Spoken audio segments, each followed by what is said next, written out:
America के राष्ट्रपति Donald Trump आखिरकार अब चाहते क्या हैं? दुनिया भर पर आज ऊर्जा संकट का साया मंडरा रहा। तेल, गैस, कोयला, हर चीज की कीमतें आसमान छूती हुई दिखाई दे रही है।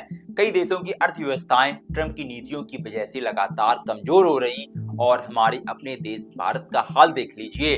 पिछले 1.5 महीने से एलपीजी सिलेंडर की भारी किल्लत हर शहर, हर गांव में है। घर घर में रसोई बंद पड़ी है, उद्योग ठप पड़े हुए हैं और इसी वजह से आज नोएडा समेत कई इलाकों में मजदूर भाई सड़कों पर उतर आए हैं। आज हम ये पूरा मामला विस्तार से समझाएंगे क्योंकि ये कहानी सिर्फ ट्रंप की नहीं बल्कि पूरी दुनिया की किस्मत की है। नमस्कार, हमारा नाम है प्रेम चतुर्वेदी और भारत की बात में आपका बहुत बहुत स्वागत है। बढ़ते हैं अपनी आज की खास खबर की तरफ।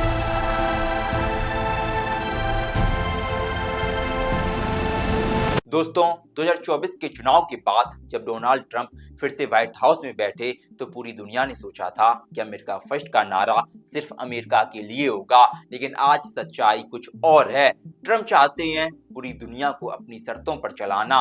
वे चाहते हैं कि अमेरिका ना सिर्फ तेल और गैस का सबसे बड़ा उत्पादक बने बल्कि दुनिया के बाकी देशों को भी अपनी सप्लाई चेन पर निर्भर रखे। उन्होंने सऊदी अरब, रूस और ईरान के साथ जो खेल खेला है उसकी वजह से ग्लोबल ऑयल सप्लाई डिस्टर्ब हो गई। ट्रंप ने बार बार कहा हम अपनी तेल कंपनियों को पूरा फ्री हैंड देंगे, लेकिन बाकी देशों को हमारी शर्तों पर खरीदना पड़ेगा। नतीजन दुनिया में कच्चे तेल की कीमत $120 प्रति बैरल के पार पहुंच गई और जो देश पहले से ही आयात पर निर्भर थे उनकी कमर टूट रही है।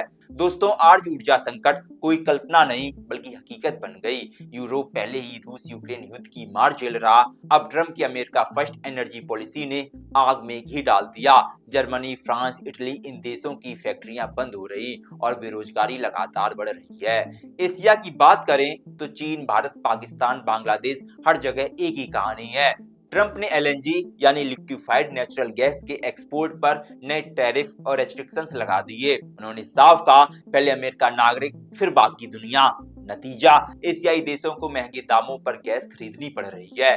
भारत की बात करें तो हम 85% से ज्यादा क्रूड ऑयल और 50% से ज्यादा एलएनजी आयात करते हैं। जब ग्लोबल कीमतें बढ़ती हैं तो हमारी सब्सिडी भी बढ़ती है। सरकार को हर महीने हजारों करोड़ों का अतिरिक्त बोझ उठाना पड़ रहा है। आम आदमी की जेब कट रही है। दोस्तों, अब आते हैं अपने देश की सच्चाई पर। पिछले 1.5 महीने से यानी मार्च के दूसरे हफ्ते से अब तक पूरे देश में एलपीजी सिलेंडर की किल्लत है। दिल्ली, मुंबई, कोलकाता, चेन्नई, लखनऊ, नोएडा, ग्रेटर नोएडा हर जगह गैस एजेंसियों के बाहर लंबी लंबी कतारें लगी हुई हैं। लोग सुबह 4 बजे से लाइन में खड़े हैं, फिर भी सिलेंडर नहीं मिल रहा। कुछ एजेंसियां तो कह रही हैं सप्लाई ही नहीं आ रही। क्यों? क्योंकि रिफाइनरी कंपनियां ग्लोबल क्रूड की महंगाई के कारण प्रोडक्शन कम कर रही, आयात महंगा हो गया और सरकार भी सब्सिडी का बोझ उठा नहीं पा रही। नतीजा, घर की रसोई बंद, छोटे होटल, ढाबे, स्ट्रीट वेंडर सब कुछ ठप पड़ गए।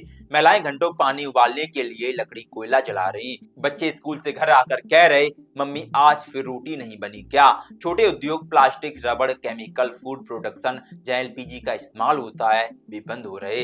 हजारों मजदूर बेरोजगार हो चुके हैं और इसी किल्लत का सबसे दर्दनाक नतीजा हम नोएडा में देख रहे। पिछले कुछ दिनों से नोएडा के सेक्टर 62, 63, 64, 10, 11 और ग्रेटर नोएडा के औद्योगिक क्षेत्रों में मजदूर भाई सड़क पर उतर आए। वे चिल्ला चिल्ला कर कह रहे एलपीजी नहीं तो काम नहीं, काम नहीं तो खाना नहीं। ट्रंप की नीतियां हमें क्यों मार रही? ये एक बहुत बड़ा प्रश्न है और इसका हमारे देश पर असर इतना ज्यादा पड़ रहा कि आज मजदूर लोग परेशान हुए हैं। मजदूर यूनियन के नेता कह रहे कि गैस महंगी होने के कारण प्रोडक्शन बंद करना पड़ रहा। हम 15-15 दिनों से वेतन नहीं पा रहे, घर कैसे चलेगा? ये बातें मजदूर कर रहे, जिसकी वजह से इनकी वीडियोस बहुत ज्यादा वायरल हो रही। महिलाएं बच्चों को गोद में लिए सड़क पर बैठी हैं, पुलिस उनसे मिन्नतें कर रही, लेकिन मजदूर पीछे हटने को तैयार नहीं। दोस्तों, ये प्रदर्शन सिर्फ नोएडा तक सीमित नहीं, लखनऊ, कानपुर, गाजियाबाद, हरियाणा के औद्योगिक क्षेत्रों में भी ऐसी खबरें आ रही हैं कि यहाँ पर भी ये जो प्रोटेस्ट है वो बढ़ रहे। अब धीरे धीरे ये सिर्फ एलपीजी की किल्लत नहीं रही बल्कि पूरी अर्थव्यवस्था की चीख है। फिलहाल यहाँ पर एक सवाल भी बनता है कि आखिरकार ट्रंप चाहते क्या हैं? वो चाहते हैं कि अमेरिका दुनिया का एनर्जी किंग बने। वे चाहते हैं कि हर देश अमेरिका से महंगे दामों पर गैस सिलेंडर खरीदे और अमेरिकी अर्थव्यवस्था चमके, लेकिन इस खेल में गरीब और विकासशील देश कुचल दिए जा रहे। ट्रंप कहते हैं ये हमारा राष्ट्रीय हित है, लेकिन दोस्तों जब एक देश का राष्ट्रपति पूरे विश्व को अपनी नीतियों का शिकार बना दे तो उसे राष्ट्रहित नहीं, स्वार्थी साम्राज्यवाद कहते हैं। दोस्तों आज वक्त है सोचने का, क्या हमारी सरकार को अब और ज्यादा सौर ऊर्जा, बायोगैस, हाइड्रोजन और स्वदेशी तेल गैस एक्सप्लोरेशन पर जोर देना चाहिए? क्या हमें ओपीसी और रूस के साथ नए समझौते करने चाहिए ताकि अमेरिका पर निर्भरता कम हो? फिलहाल आज के लिए देश और दुनिया को खबरों का प्रसंग यहीं पर थमता है। मिलते हैं कल रात आपको 8 बजे। हमारा नाम है प्रेम चतुर्वेदी। आप देख रहे हैं नेक्स्ट जन ब्रॉडकास्ट। शुभ रात्रि।